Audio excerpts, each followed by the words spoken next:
Good afternoon and welcome to the 2018-19 Adelaide A-grade competition brought to you by Softball SA and Spacequake Sports. Joining me this year on the panel, my co-host Eric Balnar, Kathy Lambert, Lee Hull, Mark Cramp. We'll hear from Mark throughout the season. Welcome, Eric.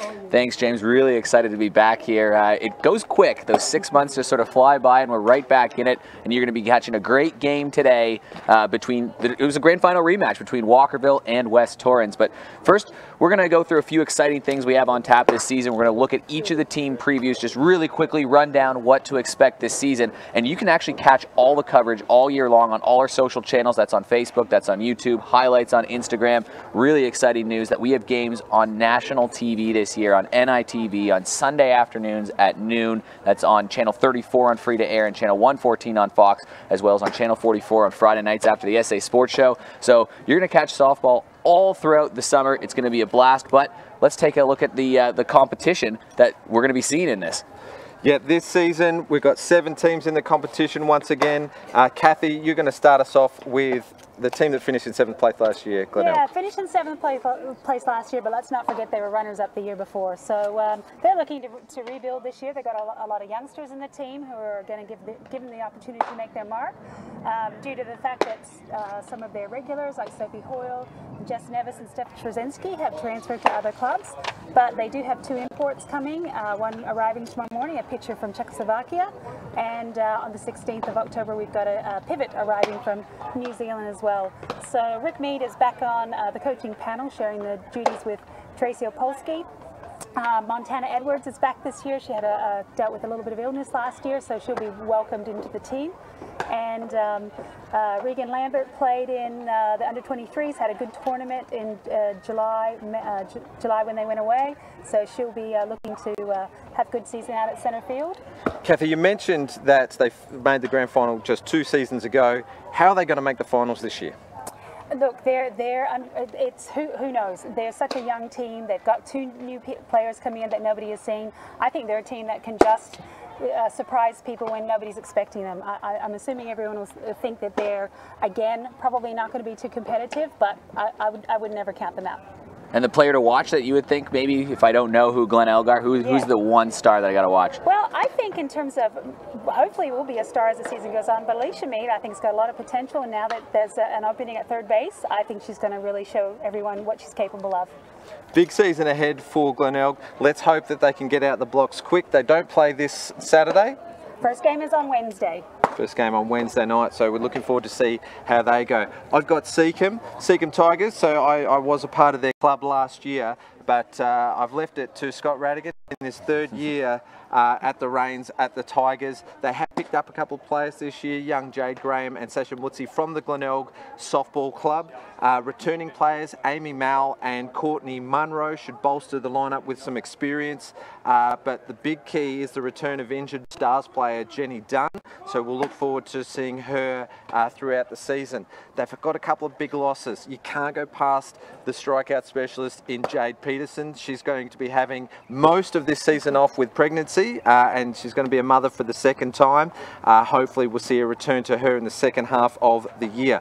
Future stars and the ones to watch for me is Cara Schultz. She'll be in her 3rd season of A-grade softball at just 16 years of age, and also Araha Munro. She broke into the A-grade squad last year. She pitched her first win for the team as well. Look to her to lead the Seacombe Tigers this first half of the year in particular. So we always talk about the word losses, and the 2 big ones, obviously, Jenny Dunn, Jade Peterson. So whenever there's a loss in sports, someone's got to step up. Who is the key player that needs to step up in order for Seacombe to really succeed? That's Araha Munro, but she'll be guided by catcher Jess Maslin. Jess Maslin, former Stars player. She is a gun, and she looked to her to lead that team as well from behind the dish. Let's keep moving now. Let's go back over to Kathy. You've also got the Hills Heat. I have. So we've got Mandy Hopkins and Kelly O'Brien coaching the Hills Heat this year. Some new players in the team are Maddie Rocha, who's an A-grade player formerly from Seacombe, Vicky Brennan, Jenna Burston's coming back from injury, and Courtney May, who is a transfer from West Torrens. Some of their players that won't be playing this year, we've got Pippa Atkins, who's gone back to Sturt, which was her original club, and Kim Cutting, Michelle Davies will be in and out this year. They're having a bit of a season off, and Talia LaRosa's had a baby. So look, their key players are always going to be the Hood sisters, Georgia and Amber, and Danny, Maddie Rocher obviously, and Danny Perez as well. So they're a really young team. They're looking for some consistency this year. They had a lot of players in and out last year, and they really feel if they can get players playing regularly, then they'll have a much more consistent season. Hills were sort of a funny team last year, weren't they? Because they did make the finals. They actually made it all the way to the prelim, and they were right there on knocking on the door. But I felt like we got two different Hills teams sometimes last year. This unstoppable force other days, and other days they would lose by 8 or 9 runs. So what do we need to do to get Hills to be so consistent and be that threat all year long, do you think? Yeah, and I think that consistency is it. I think making sure that every game that they're on the diamond, they've got the same team who's able to front up and do the job they need to. And of course, they're always trying to balance the competition schedule out of the Hills competition as well. So they're just really looking for having a consistent season. They've got so many youngsters on their team as well who will be looking to really step up this year. Hills are a dark horse for me. We'll get to them later in the season, and watch out for Georgia Hood. She's got to be one of the ones to watch for the whole entire competition. Eric, we're going to jump across to you and the Sturt Falcons. Yeah, Sturt's an interesting one for me because they have such a solid core in players like Belle White, Team Australia, not a big deal. Maddie Cameron, Team Australia, not a big deal. Sarah Tonkin, she's on the Stars. Pippa Adkin, she won the Rookie of the Year last year, Pippa did. Ada Caruana, she's one of the best and most consistent players. So those 5 really form a fantastic core. They did add Pippa Adkins, as I mentioned before. That's a big one, but also players like Sophie Ridgway after a season off, Natasha Venning coming over from WA. Then you've got Jazz Strandlands, who's coming in the second half of the year, so that will provide some consistency. Morgan Young, a new coach on that team, and I had a great conversation with Morgan, who said he thinks he's got a great team of really young and hungry girls right behind the lineup, and they're young. You know, a lot of them are just teenagers, but who can put the ball in play, that work hard and have a ferocious sort of next woman up attitude. So I think Sturt could actually be quite dangerous, even though they lost Tash Straps and Georgie Baker, who moved interstate. So I'm really looking forward to seeing how Sturt do, because that 5 veteran core is great, and which of the kids are going to step up. Yeah, definitely, and they've picked up the new coach this year, Morgan Young, as you mentioned, also coaching at the Stars this year, had a couple of years tutelage under the great Kerry Johansson. What's he going to bring to the team? Yeah, and I think it's just that culture that he's trying to bring in and get them right back to the finals. I mean, this is a powerhouse team that won quite a few championships in a row, and he said that they expect to be playing in that grand final at the end of the year. You know, they're not here just to redevelop their players; they're here to redevelop and win at the same time. So I think there's a lot of young talent there, and you know, all they need is those 4 or 5 girls to emerge from a group of 8 or 9 that could do it. So he's going to bring that sort of workhorse attitude, I think. And Sturt, they could be a really dangerous team this season. Yeah, definitely watch out for the Falcons. Never underestimate them. We're welcoming to the mic for the first time of the season to the great Lee Hull. Welcome, Lee. You're going to take us through the Port Adelaide lineup. Port Adelaide lineup, yes. It's my pleasure to do this. Their coach is standing in front of me, so I better be good on them. Okay, so they weren't far off the mark last season, and a few important people coming to them this year. I'll name them. Katie Sutherland Finch is an American pickup, and she's playing today, and she'll be really worthwhile watching, I'm sure of that. She was a teammate and a roommate of Steph Trzynski whilst in the US, so they know each other very well. Other people, Rita Myers come from Central Districts. Now Rita Meyer was a very good right fielder for Walkerville the last time she played in town.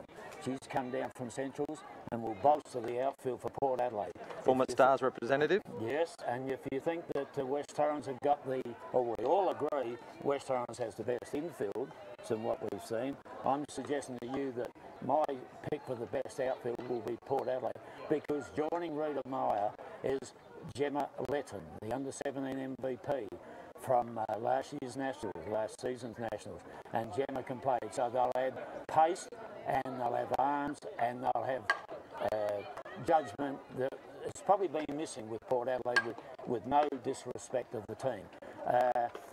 Some of the other people coming back, Jess Neves comes back, a Port Adelaide player through and through. I never thought Jess Neves would ever leave, but she went to Glenelg for 2 or 3 seasons, and now she's back where she belongs, I feel.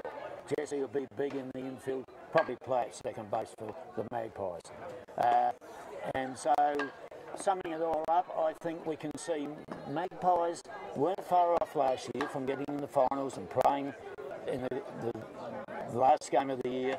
I'm sure that Magpies are going to, I hope so, because I put money on them. They just missed out on the finals last year. Might have had something to do with a slower start. They broke that 610-day drought. They had a number of draws as well, which turned out to be costly. Yes. If they're going to make it into the 4 and perhaps even the finals, who's it off the back of? Well, it's off the back of Katie Southern Finch. And also, I think the outfield. Now, I've said a fair bit about the outfield. I'll be proven right or wrong. We'll see.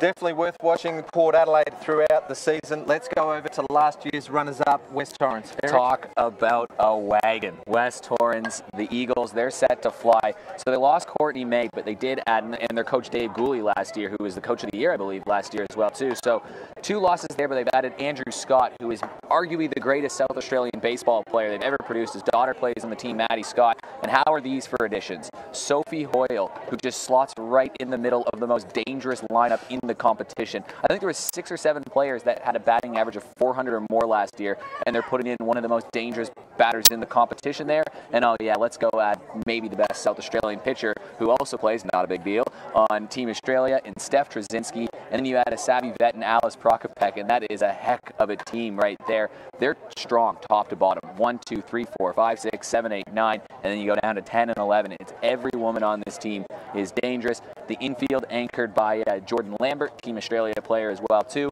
So they have a lot of things to like about this West Torrens team. They made the final last year. They had they missed a couple of seasons ago, but they always seem to be around the mark in September. Who's it off the back of? I mean, you've got Maddie Scott, who took them to the final last year. You've got Steph Trzynski going to be coming in once she returns from overseas. It's going to be off the back of that great team effort, and I think that's going to be the strength and the challenge for Andrew Scott, is how do you manage so many great players on the same team? You see it time and time again in baseball and softball that teams that are loaded with talent don't actually always end up winning, because it's hard to manage the personalities in the room, but if you can get them all firing, oh my God, they're going to be dangerous. Are they the favourites for the flag? Absolutely the favourites, I would say. I'd say they are the biggest opposition to the team might be themselves. Yeah. All right, well, let's go to last year's premiers and Walkerville Cats, the last team that we'll preview before we get into the... We got about a minute here, because I think they're getting on the field behind us. So 5 minute warm-up, lead. Well, Walkerville, we're returning from last year, and there was another cracker of the game, which, well, it's going to be replayed again tonight on Channel 44, I believe, in the paper. So the additions to the Walkerville side this year are Steph Collette, back from the US college system, and Ashley Merkin, who's an American who lives locally. So it'll be interesting to see how Ash goes. She's playing at third base, I've noticed. They tell me, my scribes tell me she's a third base or a shortstop. So good luck getting in the shortstop with that side. Some of the people that's gone out of there, Gabby Snyder, of course. Gabby Snyder, yes, I had her up the top. Last year's best and fairest. Big loss. Well, they're going to miss that. They're going to miss that hitting, aren't they? As well as the pitching. Surely you'd expect they bring in a pitcher, though, as an import. Yeah, well, an import's coming, and we don't know who it is or what name, but it'll be a mysterious Miss Pitcher will lob shortly. That's the Walkerville way. They keep their cards close to their chest. Yeah, and then just summing up, in my opinion, the experience of Dale, King, Colquist, Michaela Robinson, Gia Morales will be complemented by the young brigade of Benithan, Moore, Ramsey, George Harris, Chelsea Robinson and Roberts. So they won the flag last year, Lee. Will they be able to go back to back? West Torrens are going to be mighty hard, as your co-commentator Eric said. All right, look, we're going to go to the broadcast any minute now, so let's quickly go through the panel. Eric, who's your top 4 and who's going to win it? Quickly, top 4, I'm going West Torrens, Walkerville, Port Adelaide, and Sturt are my 4 teams to make the finals. Who's going to win it? West Torrens will win it. I agree at 100% West Torrens. Kathy? West Torrens, Walkerville, Hills are going to be in there, and Port Adelaide. Yep, they're the same 4 as I've got. West Torrens, Port, Hills. I've got Walkerville, West Torrens to win the final. They've got to be favourites. Listen, we're just a few moments away from the opening game of the 2018-19 season. Stay tuned. We are going to be bringing the live action in the grand final rematch between the Walkerville Cats and the West Torrens Eagles. Great pass. What a catch! My goodness! What an amazing catch from Vicky McFarlane. Highlight reel. Never say yes to the jest. That was fantastic. Saratoga can make it a push for home. This is 400 herself. 13 strikeouts for Gabby Snyder and one of the best pitching performances we've seen this season. One and a fantastic grab by Emma Burridge. She climbs the ladder and breaks it down. Grounds this up the middle, that's going to score a run. Bruin score 2. Deep to left field. This is back, and this one is gone. It's magic from Maslin.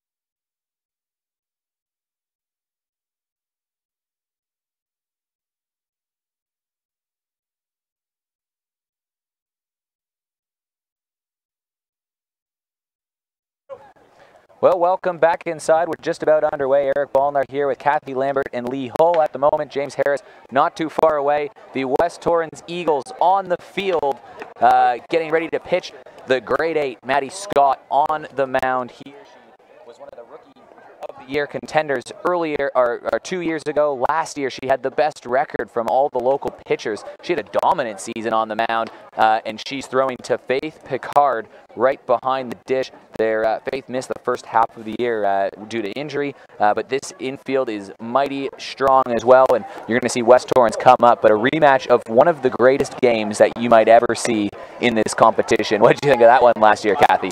Oh, it was exciting from beginning to end, and the tiebreaker just made it that much more exciting. But what a great way to start the season with these two teams. We're all predicting them to be first and second, and you know they've got really good strength in their sides, and it's just a great opener. It's going to make for the season.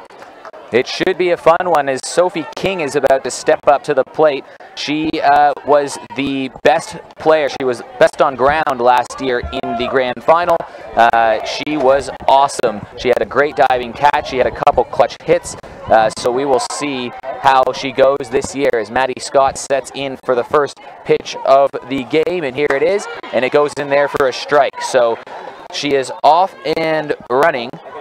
And we will see how this season goes out as we are officially underway of the 2018-19 A-grade competition here in the City Comp here in South Australia, as this one goes in for a strike as well.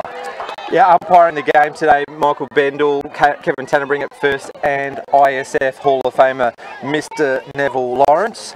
They've got a good crew to officiate the opening game of the year. Sophie King, just one of the premier players in this competition. She's actually not going at their usual second, and that's lined right to Maddie Scott, who's playing second, that was Sophie Hoyle, rather, over at second base. So she's looking good in yellow and, or gold and blue, I guess, with the Eagles, and a nice little grab, and what an addition adding Sophie Hoyle to this team of already superstars was. Moving down the lineup, Haley Benithan steps up to the plate. Yeah, Haley Benithan is a young star of this Cats team. Played under 23s in the middle of our off-season, but missed the grand final due to injury, so she was a hard luck story for the Cats last year. Hey, Sophie Hoyle looking very fit. She's playing the AFL football with Sturt, the Sturt team, and she looked good early on. Grab ball towards Scott, throw her to first. The always reliable Kelsey Nucky gets the grab there. So we are well and truly underway with 2 down.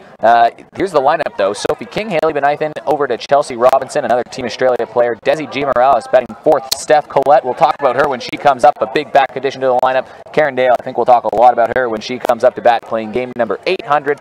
Ash Merkin at 7. Erin Reed at 8, and Michaela Robinson at 9. So it's a lineup that doesn't have too many holes, to be totally honest. I mean, maybe not as many power hitters and sluggers, but there's a lot of women here that have a great approach at the plate. The greater teams in the competitions always have the depth throughout the lineup, and Walkerville are a good example of that. Chelsea Robinson, watching the first pitch through for a called strike, she had a big off season. Yeah, no easy outs, as this is chopped foul.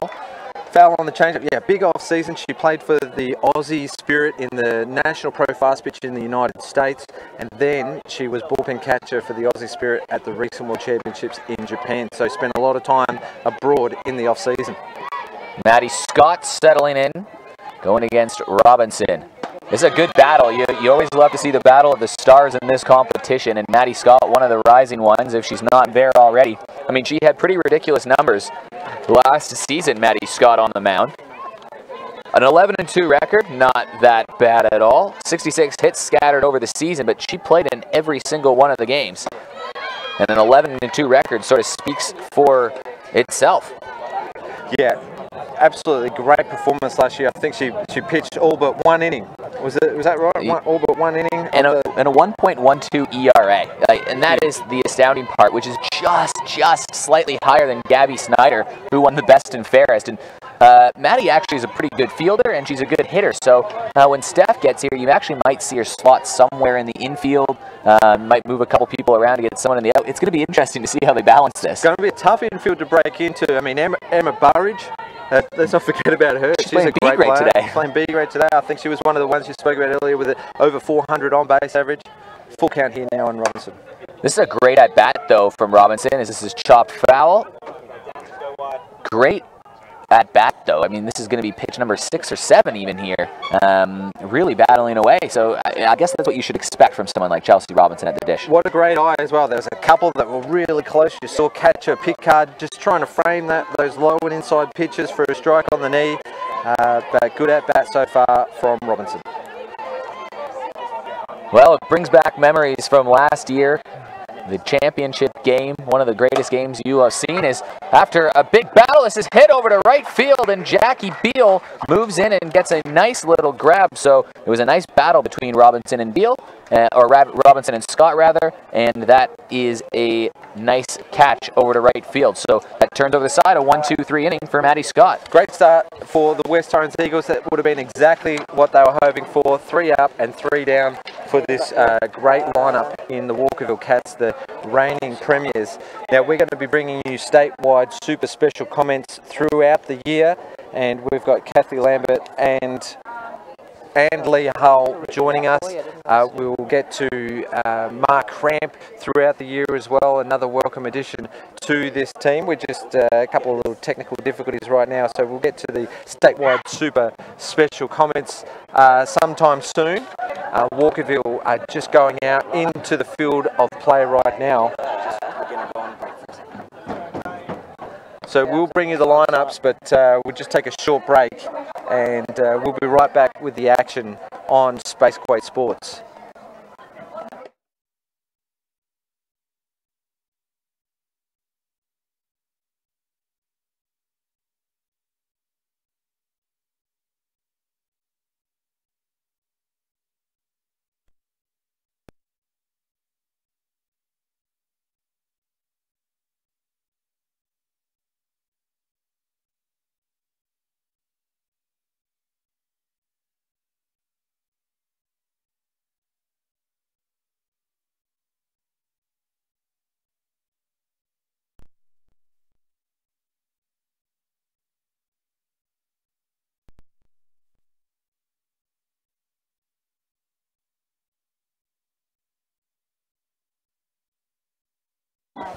Well, welcome back here. Erin Reed, the pitcher on the mound. Bit of a different look to Gabby Snyder, who was pitching last year, but Erin Reed turned out to be quite a good player for the Cats last year. She can play around the diamond, and she's getting the start in the opening game here today. So good for Erin Reed getting the nod on what is a very, very dangerous team. And Jordan Lambert is first up to bat for the Eagles. Not a bad little player, Jordan Lambert.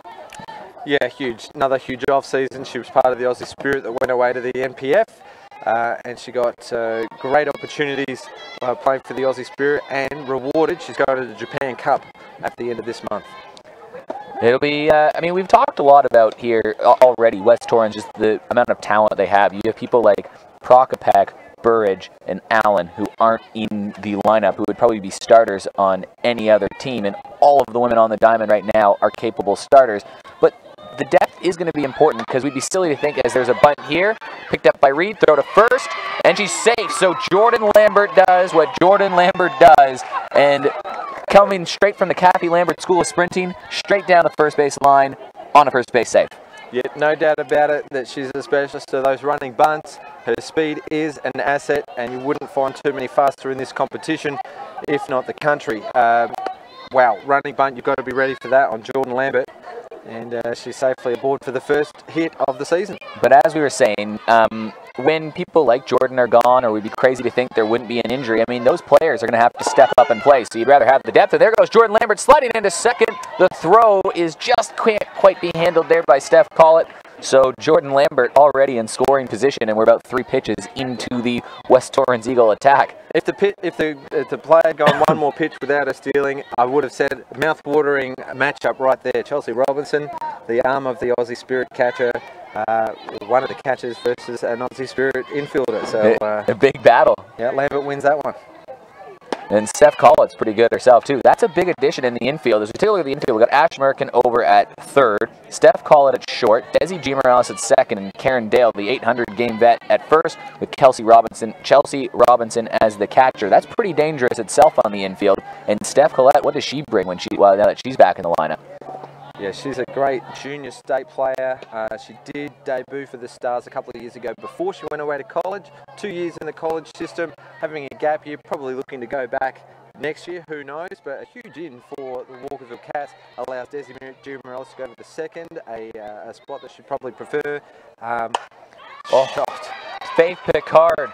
You see her working hard in the offseason, and this one rolls all the way to the wall. So Picard's going to round second as Lambert scores. Picard's going to stay at third, and you got to have faith. Faith will start it off right away. It's an RBI triple for Faith Picard. Picard, first pitch, it was in the left-handed batter's box. Not sure if you picked that one up, just to protect the runner stealing. She has been doing a little bit of work in the offseason with her left-handed slaps. Moves to the right-handed batter's box, hammers one into the fence and drives in a run. So in the pregame show, we were talking about how dangerous this West Torrens lineup is, and right away, Jordan Lambert, infield single, stolen second base, Faith Picard, a hard shot opposite field, right to the fence, and it is 1-0.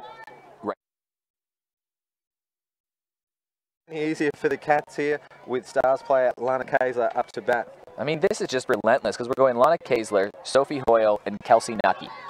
The next 3, and already 1 run is scored. I mean, how do you navigate that? And Kaysler takes a shot right over towards right field. Sophie King grabs that, but that should be good enough to score. From Lana Kaysler, who gets her first RBI of the season as well. Kayser, what a great turn at bat. She might have got a little bit under it, but she did the job that they were asking her to do, and that was to score that runner from third. Sacrifice fly, and really, there's no letting up. Like I just said, Sophie Hoyle up to bat. The first at-bat in an Eagles uniform for Sophie Hoyle, and she watches that go down for a ball. So, Sophie Hoyle, what does she bring to the team? Well, I'll tell you what she'll be excited about. Changing to West Torrens means there'll be less intentional walks put on her, because last year's coach, Dave Gourley, would put her on almost every turn at bat. Yeah, and you understand why. She's one of the best hitters in the competition. And, you know, as we said, you have a ridiculous lineup of stars already, and you bring in someone and you just slaughter right in the middle. I mean, that is a huge tip of the hat to what kind of player that coaches Andrew Scott and Bill Benedictson think of Sophie Hoyle. Yeah, she's a great player, a huge hitter. We saw a massive home run from her last year, so she's capable of putting the ball 230 foot plus, and not too many other batters in the competition can match her for her power. Had a busy off season as well. Bit of work, bit of footy, and she went on I know she went on a big trip with a former import here in Ashley Pauley, and that is hit opposite field in for a single, and that's a sign of a good hitter when you can spray it all directions. So Sophie Hoyle on base for Kelsey Nucky to try to bring around. Yeah, the almost a professional foul there from Carindale, just in the way of the runner there that held her up from even looking at the second base, but there was no obstruction call, but it would have been if Hoyle had come through like a steam train. But single to Hoyle to start her season with the West Torrens Eagles. Batting 1,000. Batting 1,000 already, yeah. Kelsey Nucky next up to bat. There's no let up. Well, I've said it 3 times now. I'm so impressed by this lineup. I had a really good chat with Kelsey before the game yesterday, and she was saying she's going to try to bring out post-Christmas Kelsey right from the get-go, because I think pre-Christmas Kelsey was hitting around 220, 225, and a batting average of just over 500 in the second half of the season for Kelsey Nucky, which just pushed it way up there. She earned an all-star team selection at first base. She's always a contender to be playing on the Stars team. She's a great fielder, and she's got a great bat. So if we get post-Christmas Kelsey right away, we're there in some big trouble. She picked up a huge amount of votes in the second half of the season as well, and got her up into 4th place in the best and fairest count.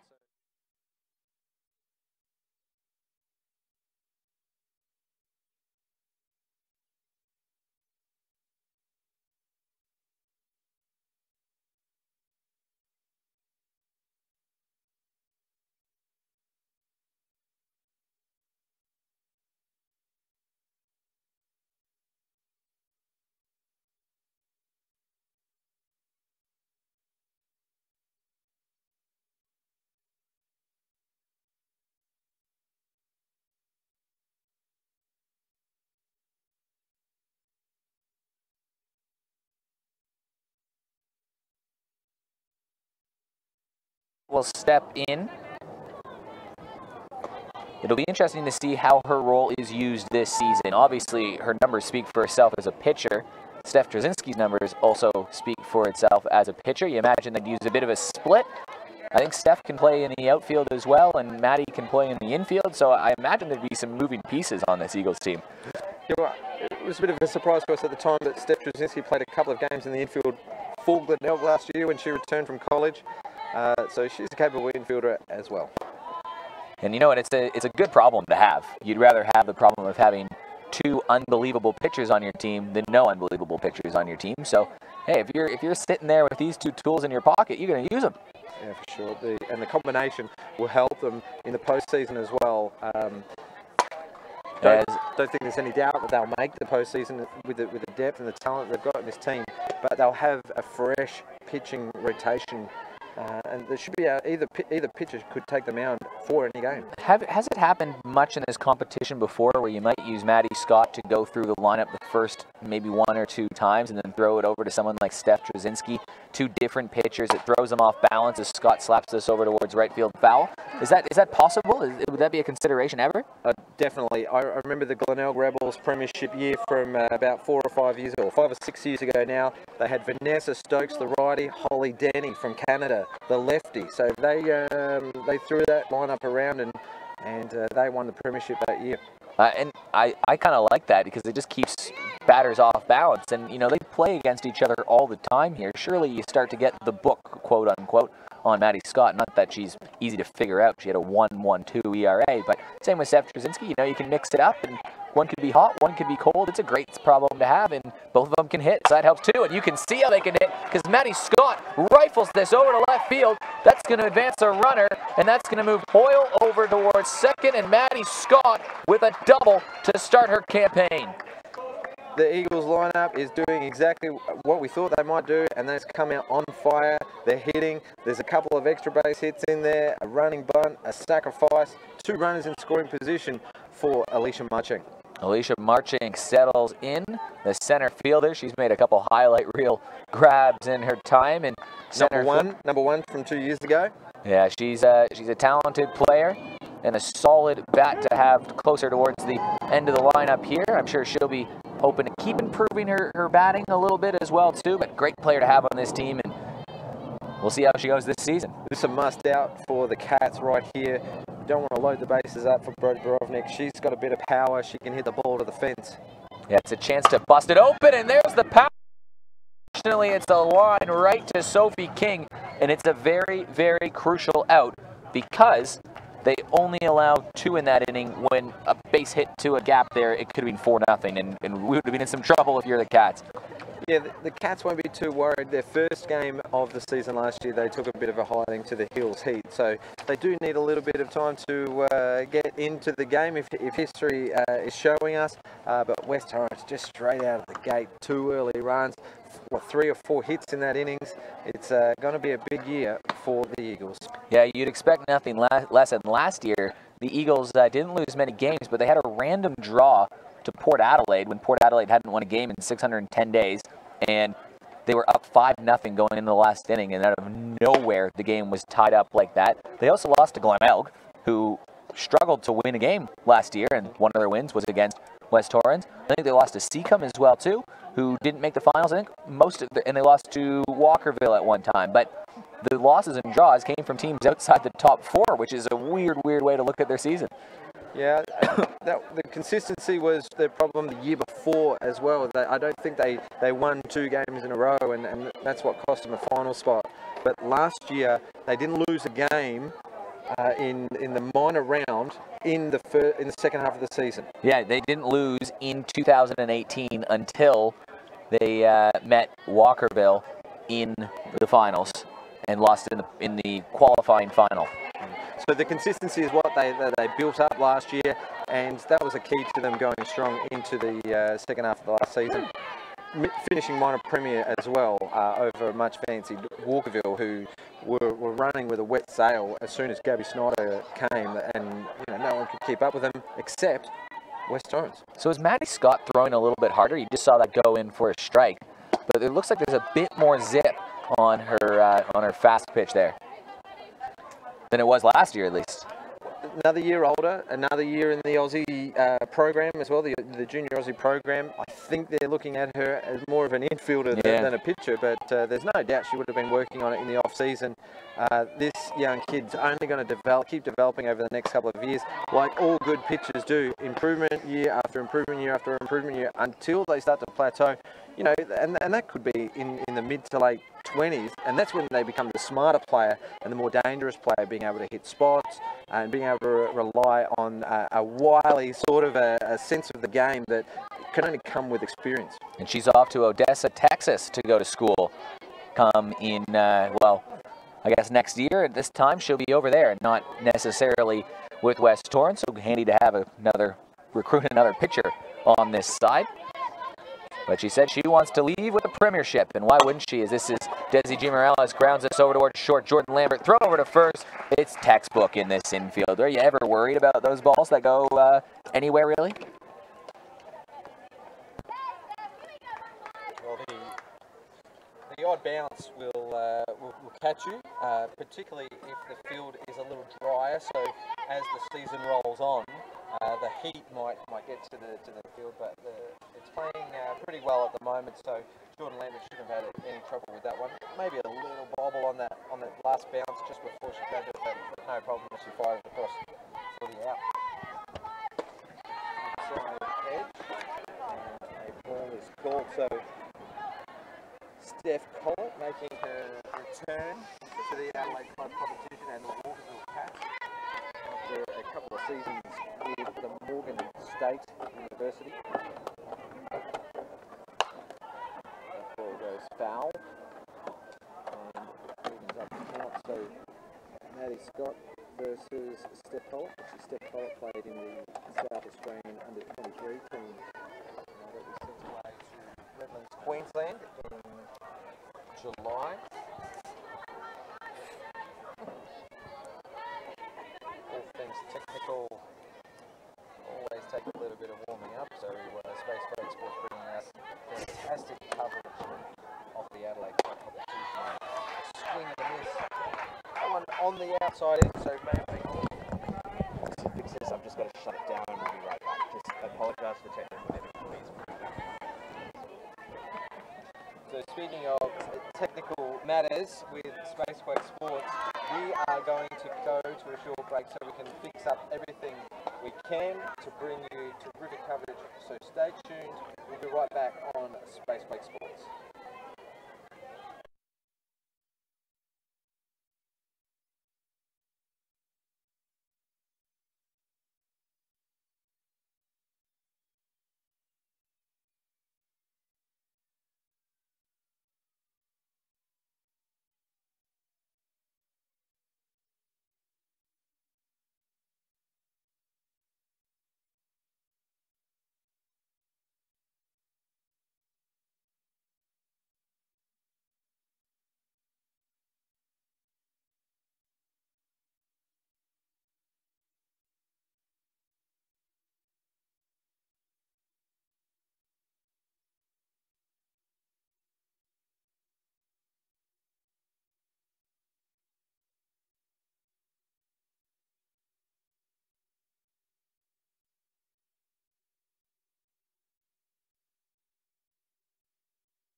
third.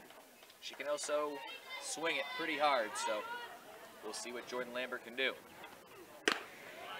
Yeah, I was watching the warm-up while we were waiting for our pre-game, and I noticed in the soft toss that about 9 out of 10 of Jordan's soft toss hits went over the fence. So I was wondering if that was going to be a sign for today, or but I guess we'll find out soon.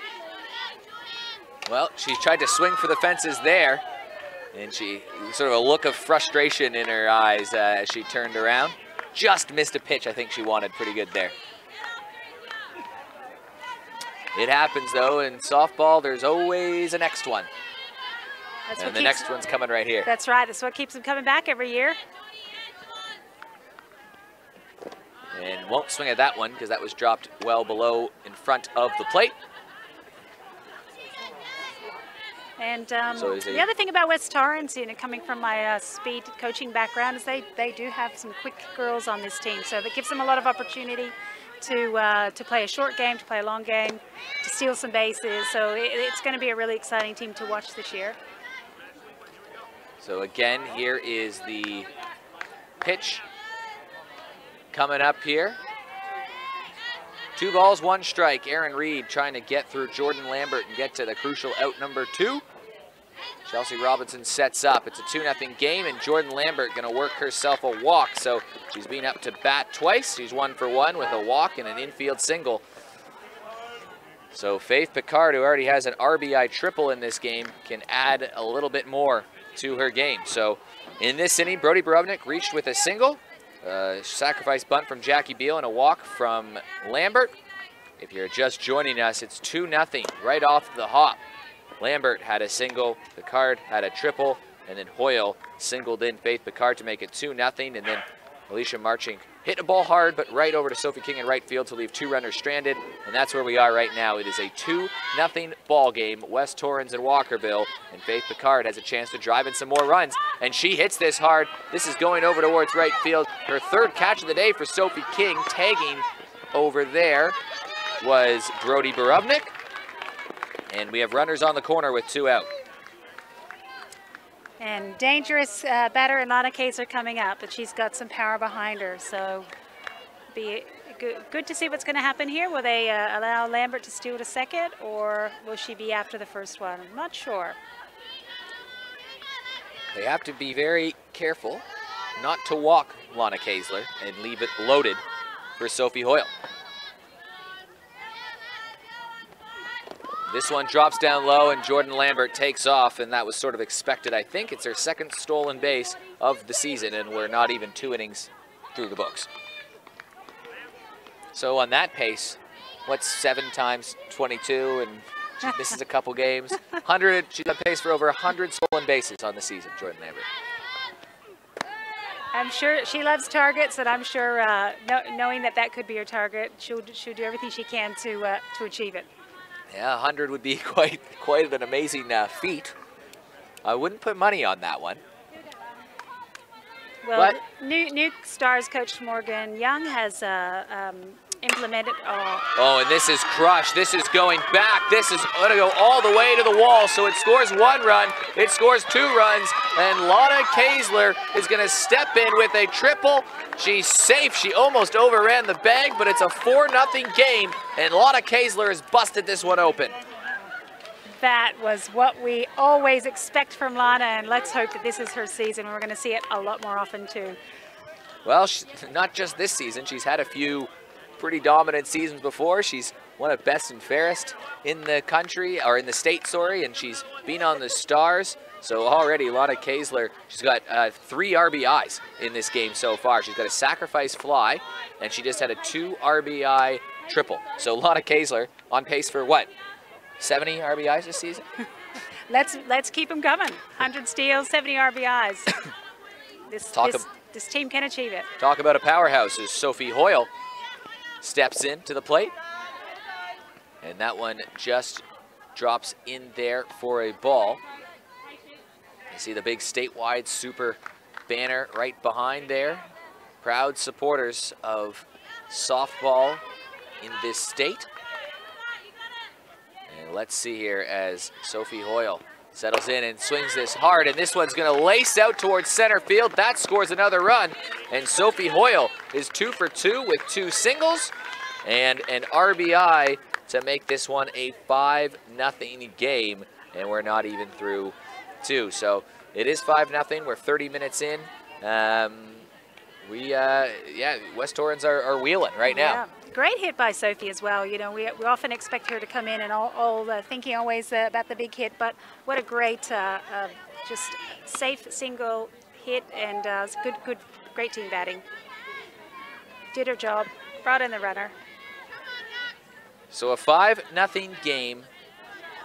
2-0, 2 runs scored in the first, 3 runs scored and counting here in the third, as Kelsey Nucky does the same thing she should have did in her first at-bat and flies this right into the outfield. That's taken there by Michaela Robinson, so that ends the inning. So just to recap, it was in this inning at least, Brody Borovnik had a single. She later scored after Jordan Lambert walked, and Lana Kaesler drove in both Lambert and Beal with the 2-out triple. Sophie Hoyle then drove in Kaesler with a 2-out single, so 2-out hitting, making up for 3 runs that inning, and it pushes the score to 5-0, and West Torrens doing exactly what we sort of thought they might do.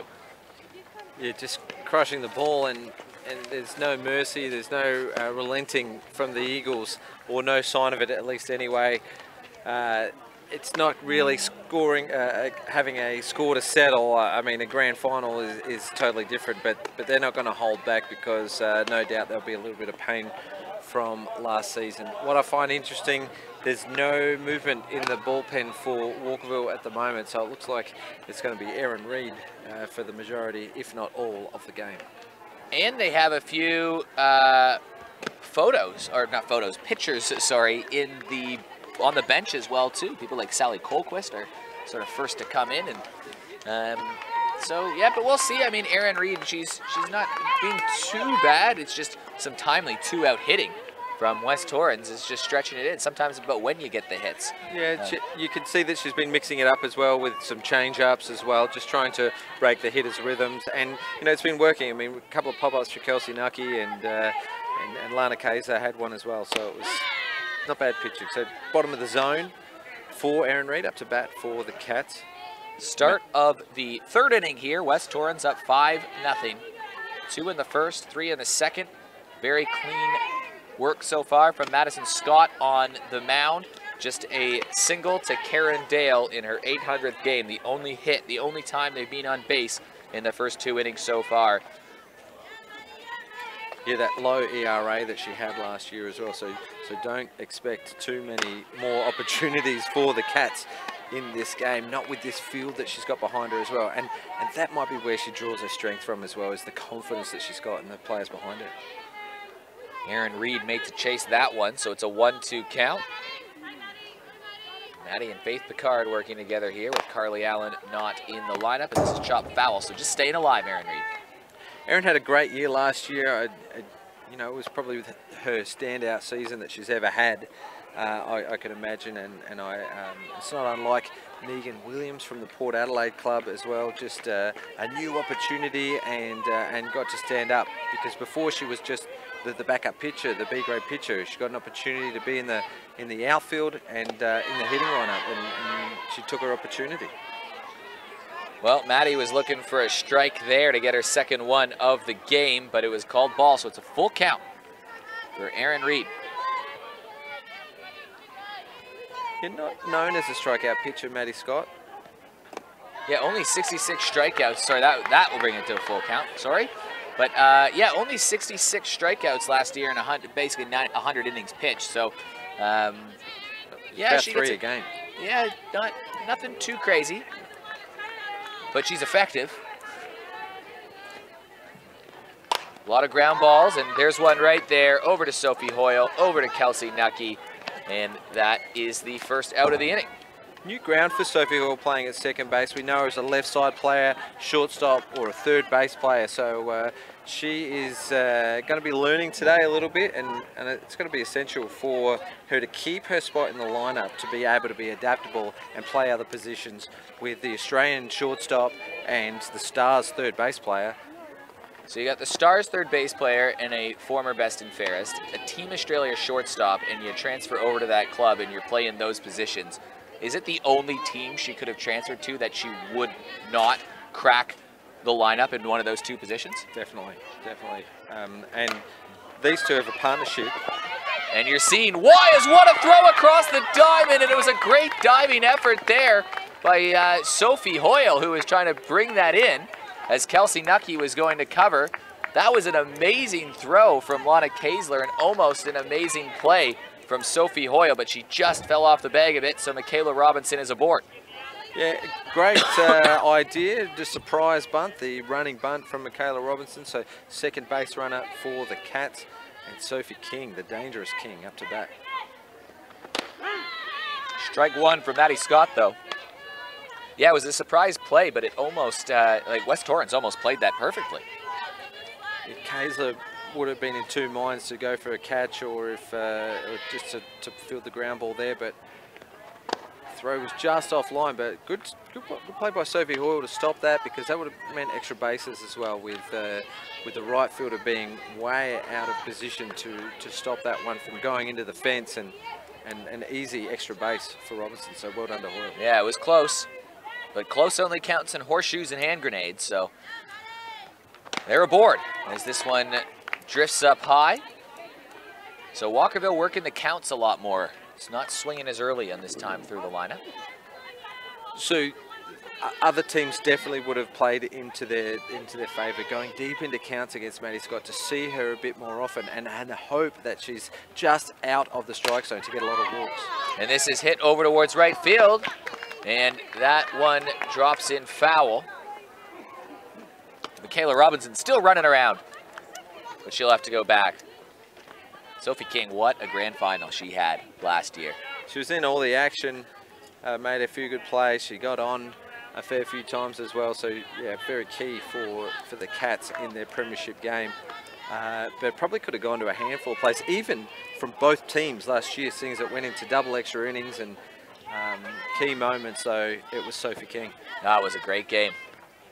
And Sophie King stays alive and sends this lookout over at the diamond, the game happening over at the diamond to the right of us.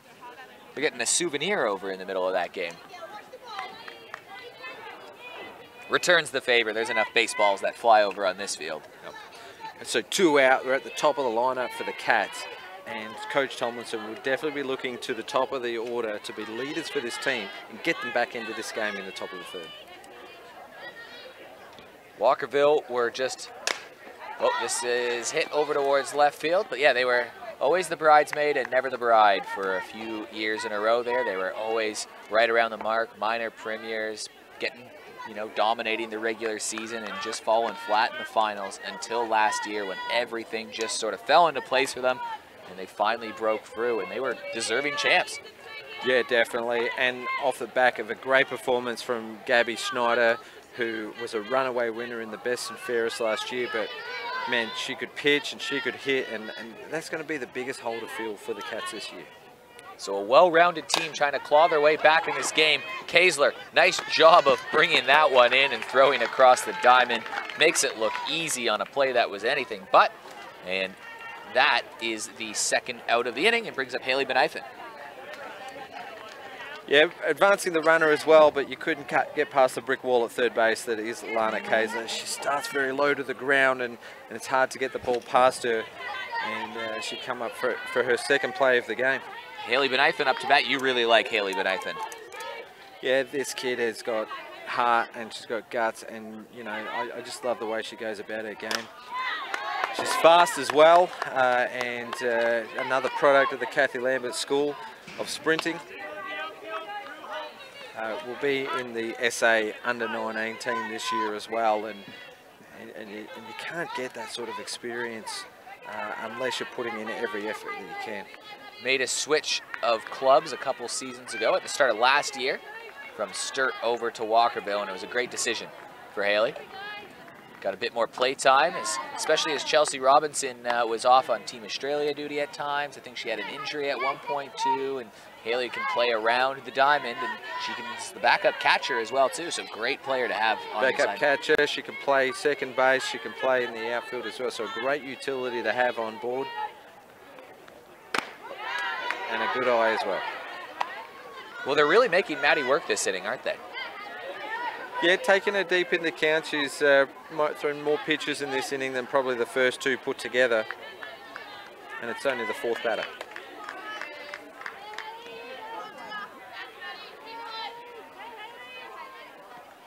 And this is chopped up the middle, and what a play by Lambert. Throw to first. Oh, and she's safe. Throw home.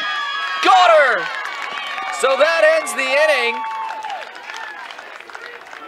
It was Michaela Robinson trying to slide in at home on the play over at first. She was always running because it was 2 outs. It was a bang-bang play, but look at this play from Jordan Lambert first.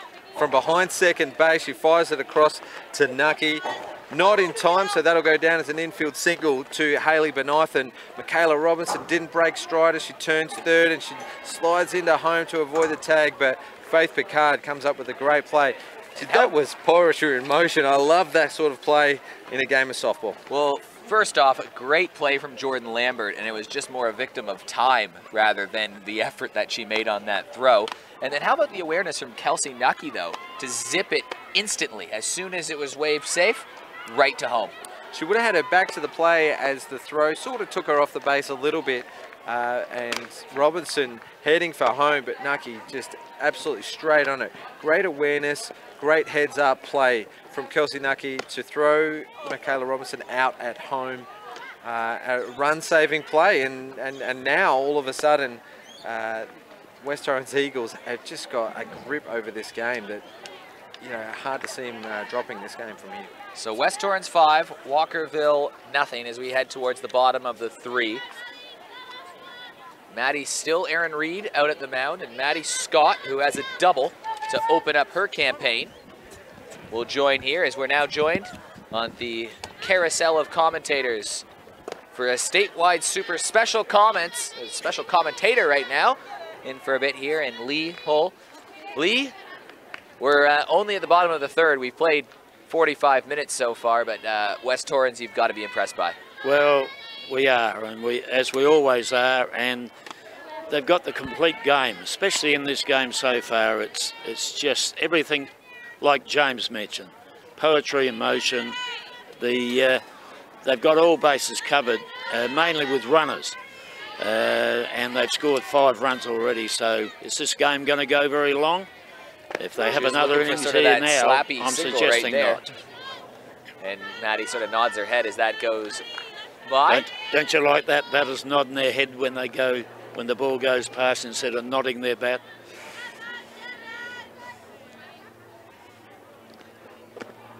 So changing her batting style a little bit on this time around the plate, Lee Hull. Yes. She can hit the ball. I've seen her hit a few triples. She seems to be a long ball or nothing. There's a few players that come under that heading though, Eric. And Scott slaps this one over towards 3rd, and a throw in there, and she's out. What a fantastic play. I think that was Ash Merkin that moved in there from 3rd. Here's the hit. And talk about making an impression. Maddie Scott just called out at first, and a fantastic play across the diamond. Yes, and great for Ash to start that way. Maddie Scott's no slouch in the running compartment, so good for her. Alicia Marching showing us her power, and a nice little grab over there at 3rd from Bill Benedictson.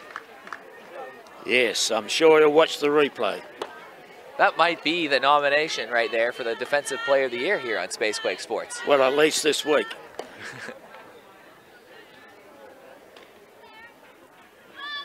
So Marching chops this one foul. Well, there was some doubts about this girl being able to play today because of her work in the police force.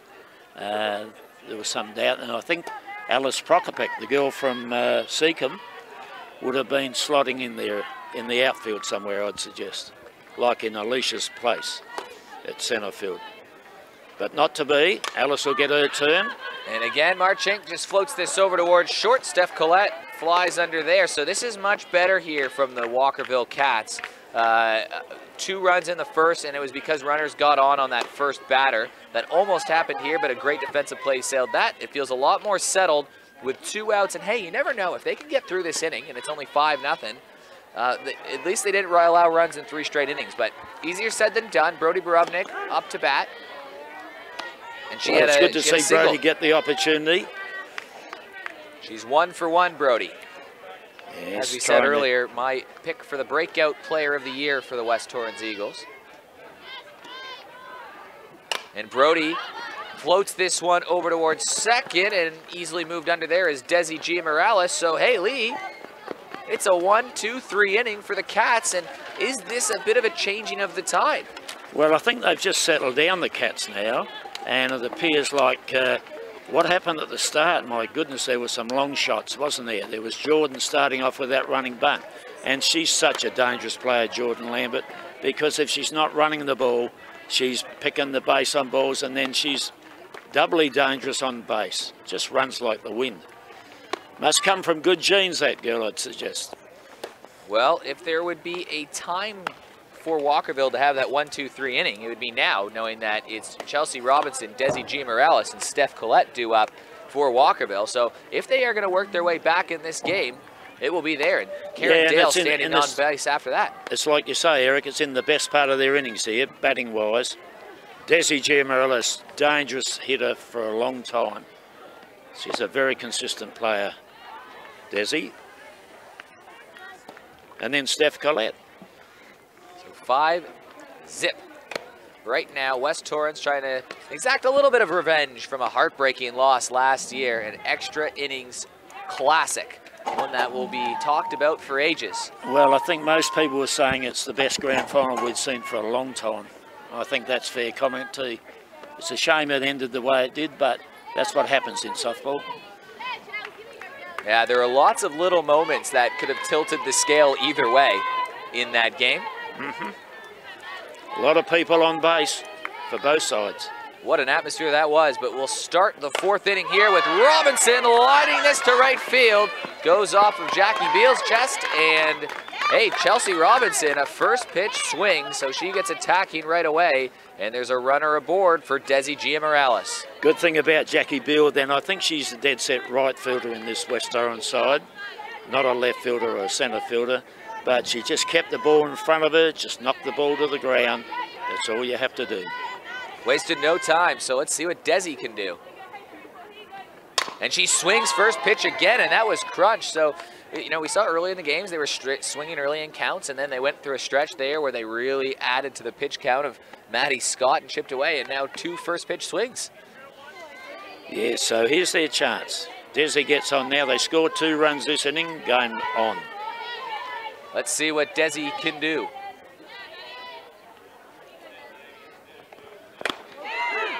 Called a strike, so Maddie Scott, after all of that, is ahead 0-2. I'm not quite sure Desi agreed with Mick then, but so be it. Agree or disagree, it's a strike.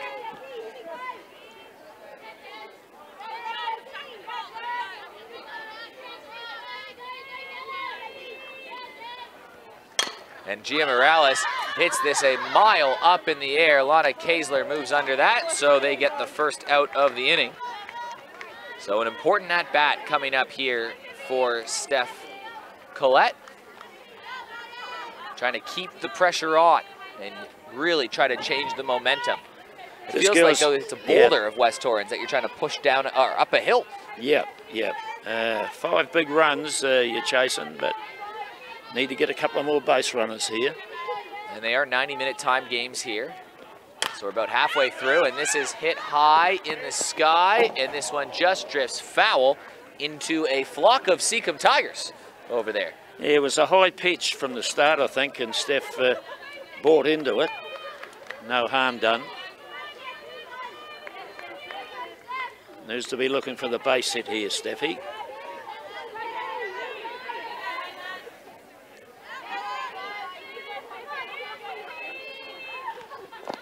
And this one just slips away, so for the first time in the ball game, we have a runner in scoring position for the Walkerville Cats with Chelsea Robinson, the Australian international, moving over to second base. So all they need is one run at a time. That's all you have. That's the only way you can score them.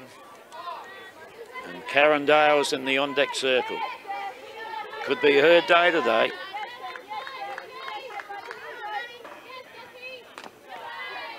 And Steph's worked her way back in this at-bat. She's ahead 2-1.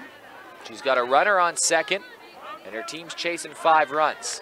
Yeah, it makes a difference when you're a young pitcher on the stripe and you get some runners on. All of a sudden, the zip you had just vanishes for a little while till you get composure again. And she rips this towards center field. Going back is Marchink. That's over her head. So that should score a run. Rounding towards home is Chelsea Robinson. It's a double from Steph Collette, and the Cats are on the board. It's 5-1. Well, there's one of the runs back. And a decent hit from Karen Dale here on her 800th appearance, senior appearance that is, would score another run. Yeah, Karen Dale, game number 800 at the senior level. She had the first hit of the Walkerville day.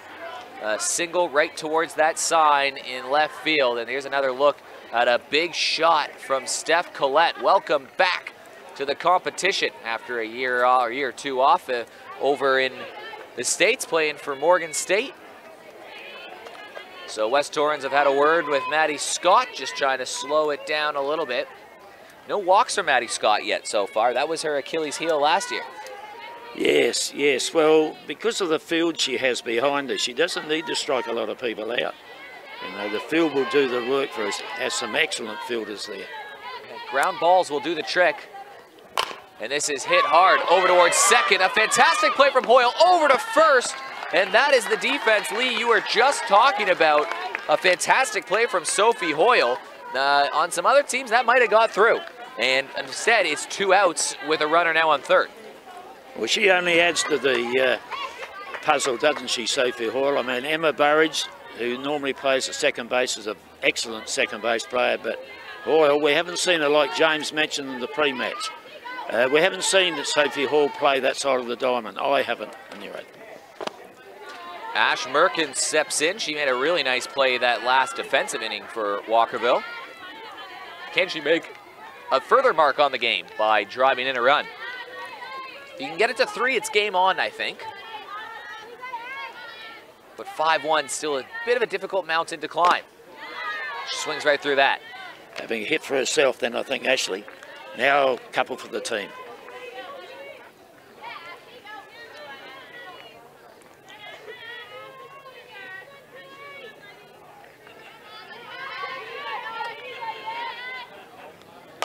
And Ash Merkin grounds this towards second. Sophie Hoyle's been busy over there, and she's been reliable. That's another out, 4-3.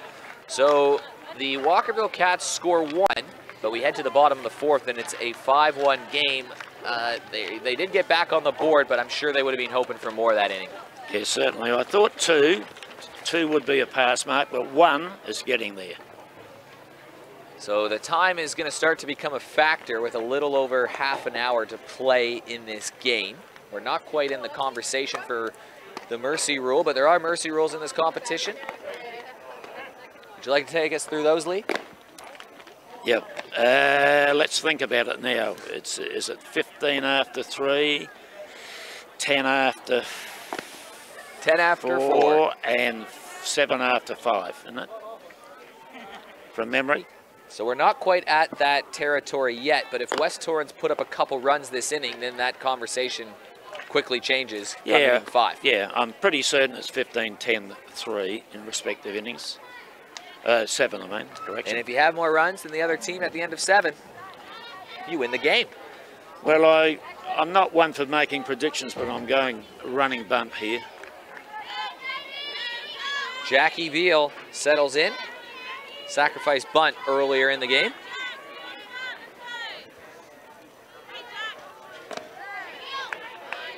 Watches that one go by. It's ball 1. So this is just day one of the competition. I'm looking forward to watching an interesting battle of teams that I think they'll be very close in the standings with each other in Port Adelaide and Sturt. So these games, they add up early, and you saw last year how close the competition was. And what a diving play! Throw over to first, and she's safe. Well, Steph Collette made an absolutely outrageous diving stop, but Jackie Beal just beats it out, putting the body on the line. And if you got wheels and you can run hard, that's a big plus, as we saw then. But terrific, she was horizontal there, Steph. That was a fantastic play. Walkerville have some impressive infielders as well. You saw a great play from Merkin, a great play from Collette. Desi's made a nice play already. Yeah, Merkin's no gherkin by the looks of things. She's probably a Caesar salad, I think. So Jordan Lambert, 1 for 1. She scored twice, walked once, and had an infield single. And she's gonna bunt this over towards third. Merkin throw to first, not this time. Merkin learns quickly that Jordan Lambert can dash down that line, and she was in perfect position to play that and get her out. She did advance the runner though, and puts Jackie Beal in scoring position. How dangerous is Jordan Lambert? Every time she comes up, pitches infield to be worrying like anything. An RBI triple from Faith Picard, scored the first run of the game way back in the first inning. And that's right when West Torrens went off to the races. Yes, it was in the first hour, wasn't it? First 10 minutes, you'd say.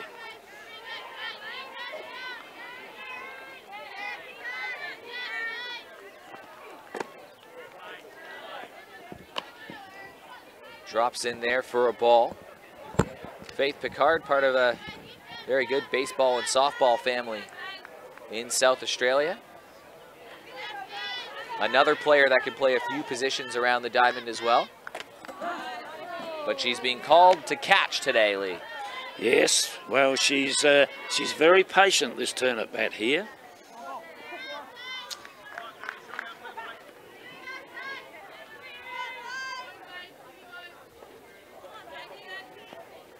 And she hits this hard once again, going towards center field. Running in to make the catch is Michaela Robinson, so that is the second out of the game. Or of the inning, I should say. Well, Lana Kaesler had a massive 2 RBI triple in her last trip up in the second inning, and that really is the big difference maker in the game. Had she got out that at bat, it'd still be 3-1, and we'd be talking about that runs are at a premium. But yeah, Kaesler scored that earlier. That's fair enough. I'm thinking if it was last year, she would have been passed up then in that situation. Fill the bases. Hoyle gets a single, only 1 run scores. Yeah, that's a very good point, Lee, about the difference that it makes adding another bat to that lineup, because you just can't walk Lana here. You can't do it. If you do, it just adds to the threat, because Kelsey Nucky sitting behind, she's had 2 at-bats. She's hit the ball hard. It's just sort of gone straight in the sky both of those times. So Kelsey Nucky, or Lana Kaesler rather, up to bat here. She hits this hard, and this is over right towards Robinson, so unlucky that it goes right to the fielder, and they dodge a little bit of a bullet. So we are now through 4 innings, and it is a 5-1 game, West Torrens and Walkerville. As we have another statewide super special commentator and Kathy Lambert. Well, Kathy, we're down through 4 innings. And it is a 5-1 game. What is the number you'd think Walkerville need this inning to get themselves back in it? I think if they can get a couple of runs on the board, that'll boost their confidence and start bringing out. They already starting to show they've got some special stuff happening, and I think we'll see a little bit more of it if they can just get a couple more runs across the diamond.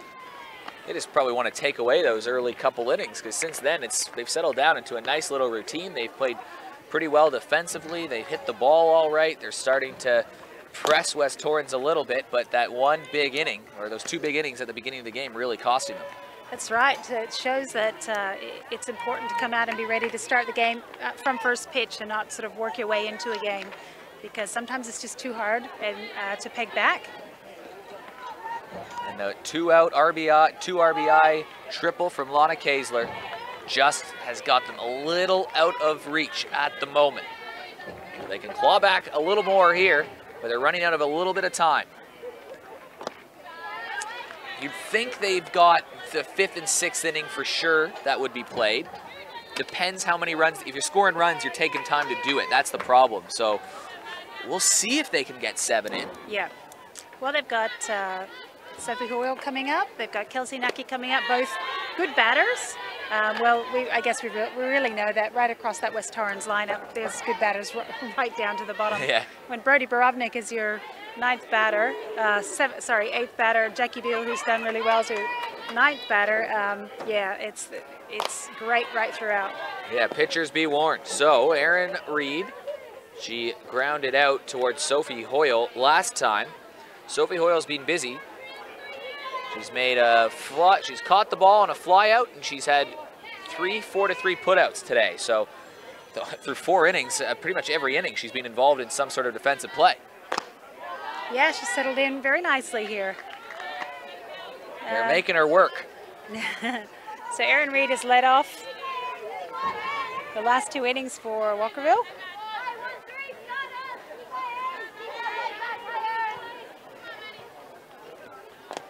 Drops down low for another ball, so sort of at the top of the lineup, they seem to have an aggressive approach, and at the bottom, they just wait. Erin Reed had that big battle last at bat as well, too, which sort of set the tone because a couple other batters since then have found their way on base.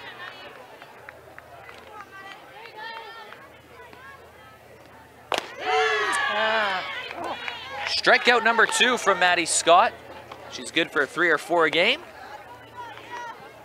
And that's a big first out. Just got to keep the Cats in check. They've already got 5 runs on the board. If they don't allow any more, easy win. But Michaela Robinson had a single.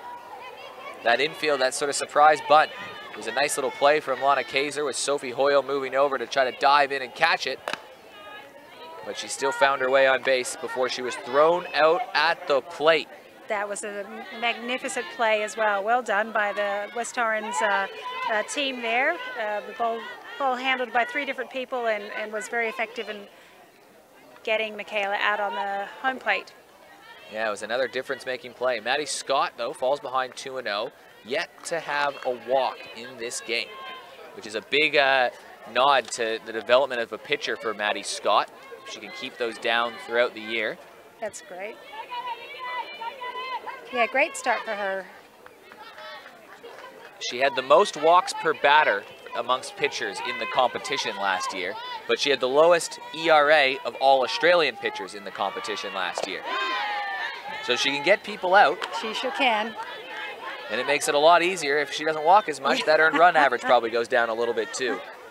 It'd be interesting if there was any stats on where those walks come, whether it might be, you know, later in the game, early in the game. Like, is there some pattern in there that perhaps Maddie and her coaches can sort of take a look at? Yeah, it's interesting. We don't have that advanced stats, but the one that did matter, I think, the most to Maddie and West Torrens was 11-2, which was 11 wins for Maddie Scott last year. And that 1.1 or that 1.12 ERA is that first walk of the game comes from Michaela Robinson. She's been on base both times she's been there to do. So yeah, and another thing I guess to look for is too for a pitcher, are they throwing walks when there's runners on? So is that affecting their you know, mental strength, or just a whole range of things that coaches can look at when they're looking at. Because it's also a strategy, right? You know, if you're gonna be forced to throw more strikes if you have a runner on third base and a runner on second, and you don't want to walk in a run if the bases are loaded, or if there's 2 outs, you might pitch a batter a little less aggressively. So there's lots of things that can cause that. She's a smart girl, Maddie Scott, yes. Especially on the mound. So she works every advantage she can, and her record sort of speaks for herself. Yeah, definitely. Yeah, very, very exciting young player coming through. It was fun to see her go toe-to-toe with the best and fairest Gabby Snyder last year in the grand final. Wasn't really much between them. No. And this is hit hard, and that is foul. Sophie King just goes foul, much to the dismay of a few disgruntled supporters behind us. Have that picked up on Space Break Sports? Yeah, that bat was swung hard and fast, and that ball moved off it very quickly as well. I don't know if we have the replay on that, but that was it was close. Either way, it's going to go down as a loud strike. And that's a ball. Well, that would have been interesting. See how fast Michaela could have moved around. She's now standing on second base, so you would have thought that would have scored her the way that angle was going, if that was fair. Might have get wrapped up in the tarp sitting over in right field. Here's the pitch. Hit hard again, and this is ripped foul as well. So it's a battle. She's definitely wants to hit that ball, you can tell. And Sophie's another one who's got very, very quick legs, so you know, getting the ball anywhere in play, she's going to put a lot of pressure on the defense in terms of needing to get a clean ball and get it away very quickly to try and get her out.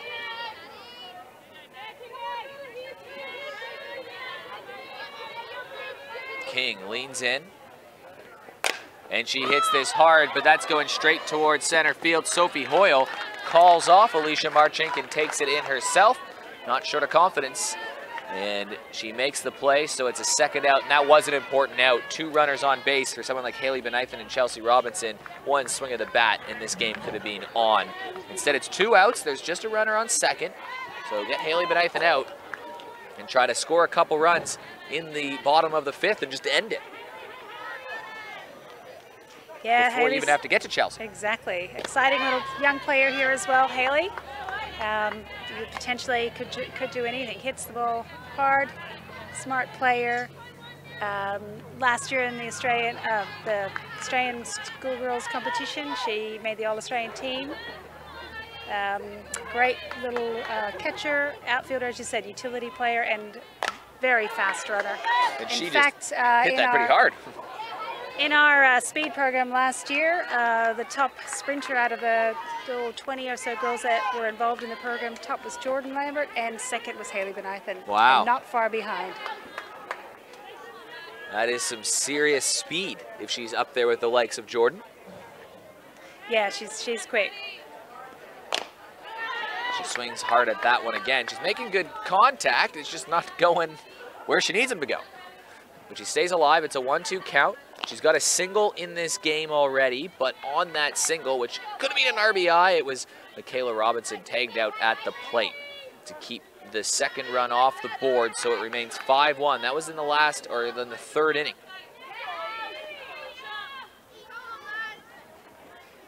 And this is hit in the air. Kelsey Nucky moving over. That's just going to get outside of the ballpark. So she's battling, Haley Benithan. Yeah, waiting for her pitch. Cool and calm in there.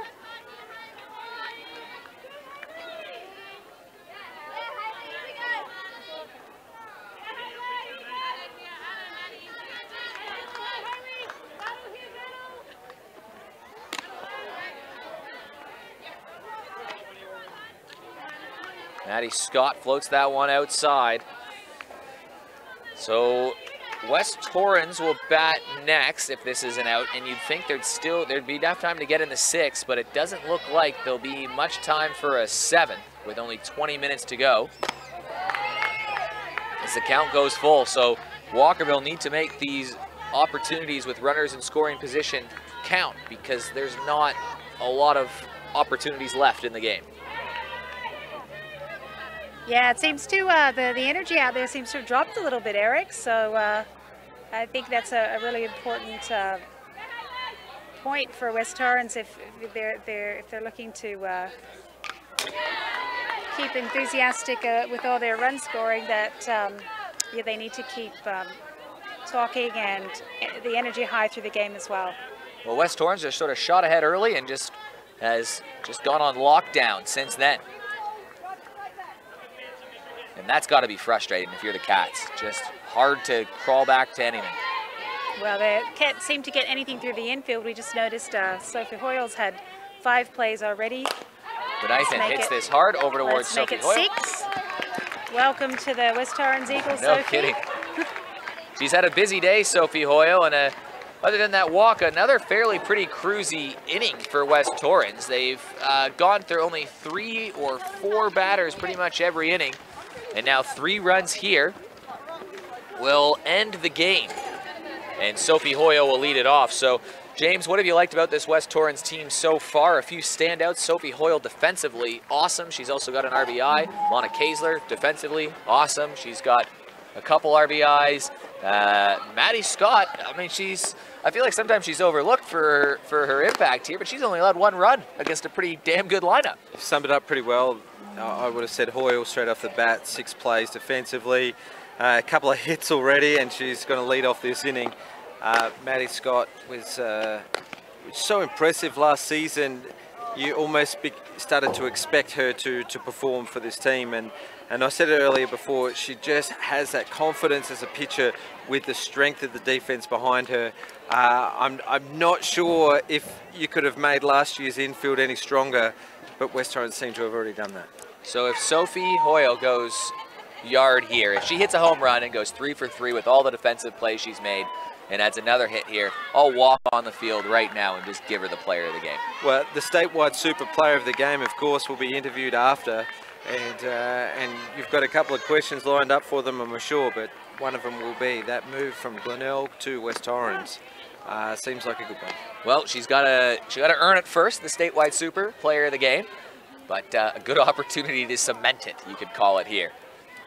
Erin Reid still battling away. I saw Sally Colquist doing a little bit of warm-up between innings just before, so there is a little bit of movement in their bullpen, but perhaps a home run or another hit from Sophie Hoyle might cause a change. Well, we'll see.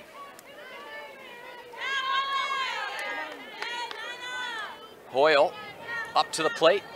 1-0 count. Here's the pitch, and she hits this hard, and a diving play by Colette on her knees, throw over to first. Got her! Well, how good has Steph Collette been at that shortstop position? She took one on the forehand side, diving up the middle earlier in the game, and then you just saw her getting lateral then. Let's watch the statewide super replay. Great backhand play, and another play off the knee. She's just throwing her body around there.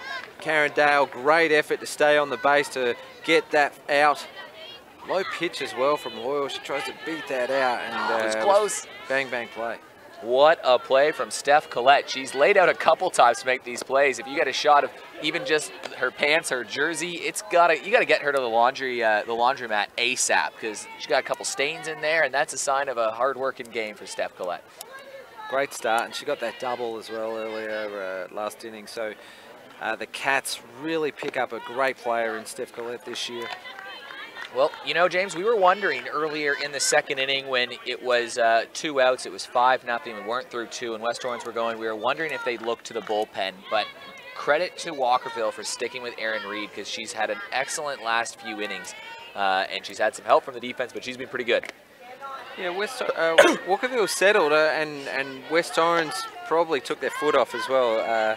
After 5 in 2 innings, they probably thought it was just going to come easily, but great, and as you said, credit to Reid. She's been able to hold them at bay. Although they're getting runners on base, she's still pulling out a good effort.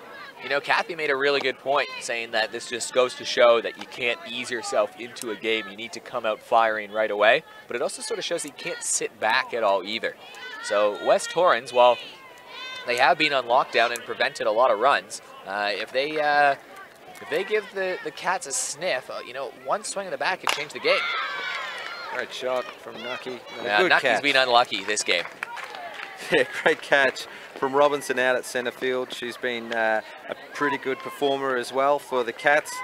Got the running bunt, and on that occasion taken another good catch at centre field. So the Cats have actually had some pretty good performances throughout their lineup, just haven't been able to string the hits together to impact the scoreboard. So Maddie Scott's up to bat here. She represents the final out. You'd think that would lead to, like, you can't see them getting to a 7th inning. Walkerville would bat, then West Torrens would have to bat again, all under 10 minutes. So you'd think that this is going to be Walkerville's last chance, and then that might be it. They'd have to make pretty quick work of it if they They'd don't have to fail get through quick. the next one.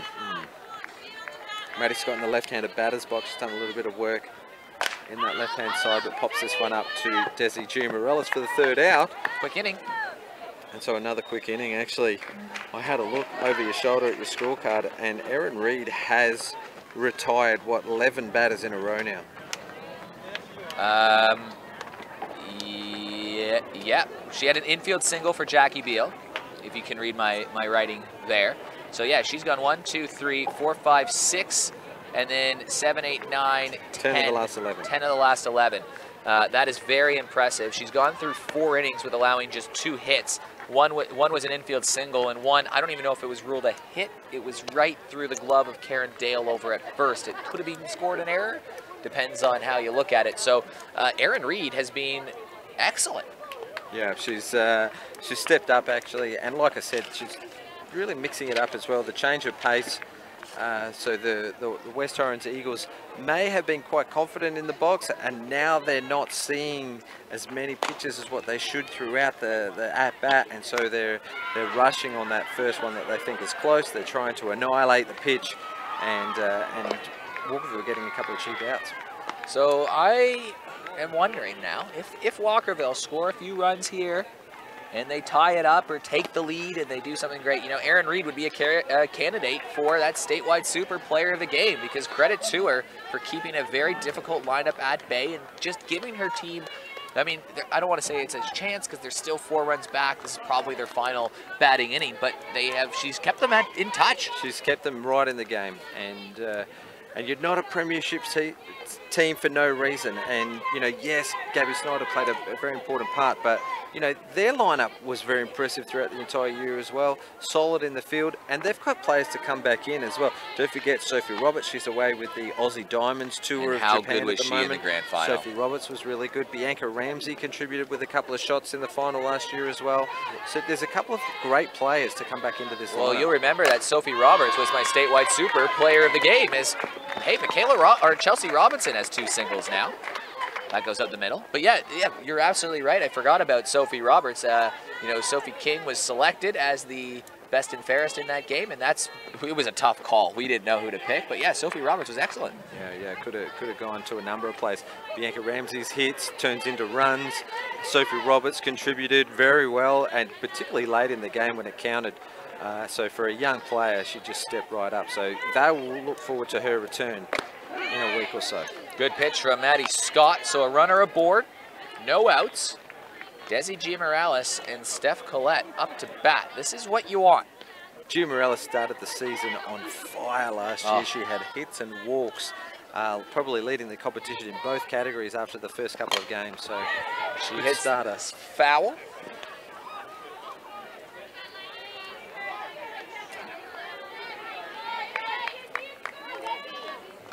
Let's see what Desi does.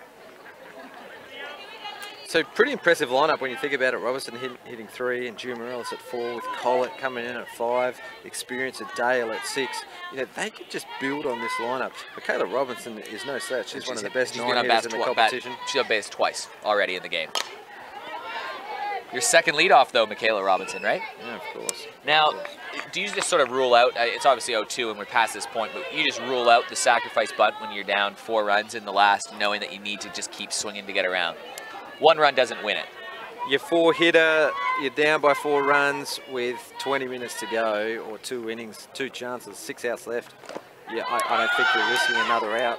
But they are going to get a runner advanced to second either way, so they don't even need to consider the sacrifice because Chelsea Robinson's on second. No need to bunt at all now. And I mean, I'd back Giamarellis to put the ball into play most times anyway, but to give away an out this stage of the game, I don't think it would be even crossing Coach Thomason's mind. This is hit over towards third. Kaesler plays it, throws to first. Nucky, reliable, makes the catch. There's 1 out. So a valuable out, and you have to think, like, there's no way we are going to be able to get to inning number 7. There's still 2 outs to go in this inning. West Torrens, they're going to know that they're up against it. They eat some clock a little bit. We're not getting to inning number 7. This is it for Walkerville.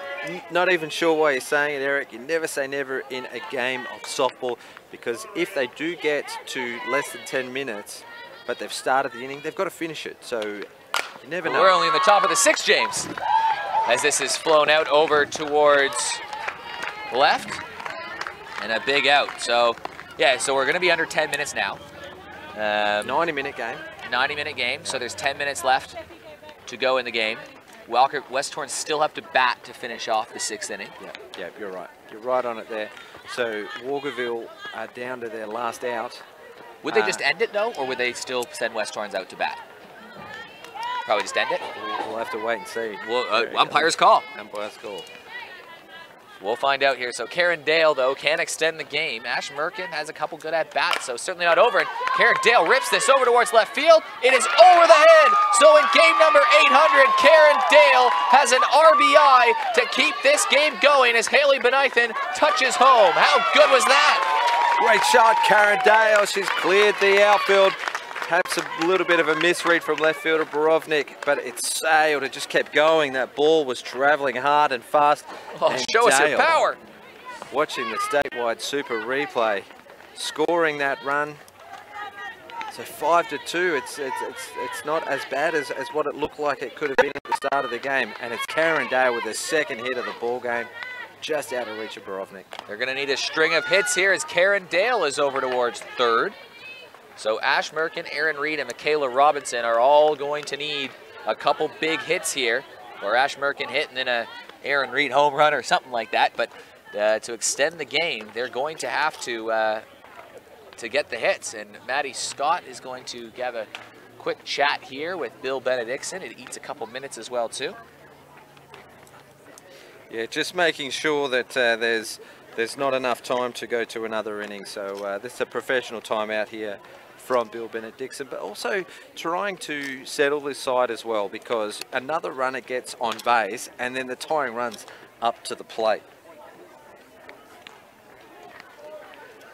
Well, we are potentially down to our final out, which means our statewide super player of the game is coming up. We've got a couple strong candidates. Chelsea Robinson on the Walkerville side has a couple of hits, and she scored twice now. So good for Chelsea Robinson. She's accounted for both of their runs. On West Torrens, Jordan Lambert has scored twice. Faith Picard had that triple, the 2 RBI triple. Lana Kaesler's been really good defensively, and she had the triple that scored 2 runs. That really is the difference maker. Sophie Hoyle, an RBI, a couple of hits, and involved a lot defensively. I'm probably leaning towards one of those 3. What do you think? I'm a firm believer in the winning team probably deserves, the player of the game deserves to come from the winning team. And it's not always about what every single stat says. It's about the contribution at the right time of the game. And this is hit hard, and the game continues on. Merkin with an RBI. It's 5-3. Like I said, another runner gets on base. The tying run comes up to the plate. Like I said, Eric, never say never. With Reed up to bat, she's probably due. Here she's contributed on the mound, and this could actually become interesting. It is coming to the bottom of the lineup for Walkerville. And Michaela Robinson's been on base twice. Aaron Reed's had 2 excellent at-bats. So Ash Merkin making this very interesting. This is a premiership attitude right here, and she swings on the first pitch. But, you know, it's that never say die attitude. They're down to their last out, and they are fighting tooth and nail right here. It's 5-1, now it's 5-3. Yeah, champion teams win championships. It's never about the individual effort, and Walkerville are showing that there's fight through the entire lineup. We saw last year's grand final that they just kept coming back. West Torrens held the lead for the majority of the game. Walkerville just kept coming back. They just kept fighting and scrapping, taking it to extra innings. You know, and you can see that in them still. And it's been 6 months since their last game. So the woman that kept the team at bay, kept it a 5-1 game, and has given Walkerville a sniff, is at the plate here and has a chance to get on base. She represents the tying run. 1-1 count. Aaron Reed swings at that one, and it's a foul tip strikeout, and that is going to end the game. Maddie Scott ends it with a strikeout. West Torrens go ahead early. Walkerville claw their way back, but that's that. Yeah, great game in the end as well. We thought it was going to be a one-sided affair. We thought it was going to be all West Torrens, but full credit to Walkerville, they scored the last 3 runs of the game to bring it into a 2-run ball game. Kathy Lambert back joining me as we'll just do a quick wrap, and then we'll go to the statewide super player of the game with Eric Bolner. Kathy, some outstanding performances. What stands out to you? Yeah, great start to the season by both teams. Again, they'll be real contenders all year. You know, and the other thing I liked was the quality of the game that we saw. It's not about early season and some players aren't just hitting their straps. Like we saw some great plays all day from a lot of infielders and some great batting as well. So it's nice to see high quality play from such an early time in the season. 2 quality teams, great start to the season. For me, it was how West Torrens come out of the gates. 2 runs in the first inning. They were able to get it round to the top of the order again in the second, and they scored another 3. You know, that top order for West Torrens are just going to be absolutely potent. Look, we're going to wrap it up here, but stay tuned here on Spacequake Sports. Eric Bolner is going to speak to the statewide super player of the game. Looks like he's speaking to the new player to the club, Sophie Hoyle. So stick around for the post-game interview.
Well, West Torrens win 5-3, and I'm here with our statewide super of the game, the first of the season, Sophie Hoyle. First off, welcome to the Eagles. How's it feel to put on the gold and blue here? A bit strange to start with, but I'm really happy here. The girls have been very welcoming, and so far we're off to a good start, so I'm pretty happy now. So you go 2 for 3. You were robbed of a base hit of going 3 for 3, but you had 8 defensive plays in this game, the most of all the players, and you're playing at second. And had you played second before? I've never played second before, and shout out to Steph Collette, that was a heck of a play. But yeah, never played second, so I relied heavily on my mate Geordie Lambert to teach me the ropes there, and then just field the ball, make the out. So how did that conversation go to find out where? Because where do you play? You come to a team where Lana Kaesler and Jordan Lambert are already on the left side there, where you've been patrolling for a while. So how did you get to second?